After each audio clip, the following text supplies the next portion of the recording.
പാലടപ്രഥമൻ, പരിപ്പും പഴവും കൂടി വെച്ച പായസം, സാമ്പാർ, കൂട്ടുകറി, കാളൻ, അവിയൽ, പച്ചടി, പുളി, ഉപ്പേരി, ഓലൻ, പപ്പടം, പഴവും ശർക്കര ഉപ്പേരിയൊക്കെ എടുത്ത് വെക്കാണ്ട് കേട്ടോ. അതൊക്കെ എടുത്ത് വെക്കാൻ മറന്നുപോയേ. അതൊക്കെ നമുക്ക് എടുത്ത് വെക്കാം. പായസം ഞാൻ തന്നെ ഉണ്ടാക്കിയ അട കൊണ്ട് ഉണ്ടാക്കിയ പായസമാണ് കേട്ടോ. സൂപ്പറാണ് കേട്ടോ. എല്ലാവരും ഒന്ന് ഉണ്ടാക്കി വെക്കുക.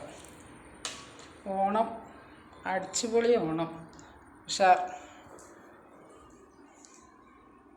പിന്നെ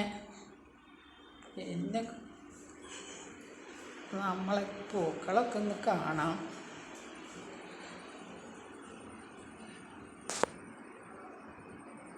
എല്ലാവർക്കും എൻ്റെ മകൻ്റെയും ഓണാശംസകൾ കേട്ടോ.